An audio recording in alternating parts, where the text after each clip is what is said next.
किन्नर समाज भिन्न परंपरा समाज रे सेमाने भिन्न लोकों दृष्टि भी सेमाने अन्य हेले सेमानको पाई समाज ही सब किछि समाज हित तथा लोकों सुख समृद्धि कामना ही सेमानको स्वतंत्र परिचय। आमे कथा हेउछु किन्नर समाज कथा हुए तो लोक मानकु भिन्न दृष्टि रे देखंती किंतु सेमाने समाज स्वार्थ पाई निज आराध्य देवींकर ठारे नियारा पूजा विधि पालन करिथांती। आसंतो देखिबा टिटलागढ़ एही स्वतंत्र रिपोर्ट बाजुछि दुलदुली बाजा चलीछि नगर भ्रमण आउ नाच गीतर आसर भी रास्ता सारा चलीछि। एमानको मनरे भी बेस उत्साह आउ अधिपना रहिछि। दल दल होई समस्ते नाचिबारे मस्कुल अछंती।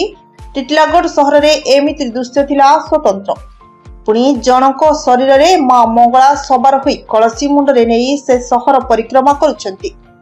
रास्तार विभिन्न बुलानी रे पुणी कदली लेंबू पादरे रखी रास्ता अतिक्रम करबा भली स्वतंत्र रीतिनीति भी रहिछि। टिटलागढ़ रे किन्नर समाज तरफ आयोजित होईछि कलश शोभा यात्रा। एथिपई पश्चिम ओडिशा किन्नर समाज विभिन्न सदस्य आसी जोग दैछंती। टिटलागढ़ पौर परिषद कल्याण मंडपरू एक शोभा यात्रा बाहरी टिटलागढ़ सहर परिक्रमा करबा परे मां मंगला को पाखरे स्थापन करथिले। कलश यात्रा पूर्वरु 40 दिन धरी जनकू लुचाई रखा जाय परे हळदी कुकुम चंदन क्षीर पानी रे स्नान करा जाय कलश मुंडरे रखी सहर परिक्रमा करा जाय।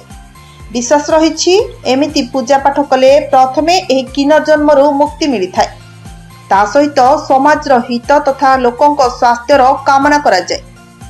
विश्वास रहिछि एमिति पूजा पाठ कले प्रथमे एही किन्नर जन्मरू मुक्ति मिली थाए ता सहित समाजर हित तथा लोकंक स्वास्थ्यर कामना करा जाय।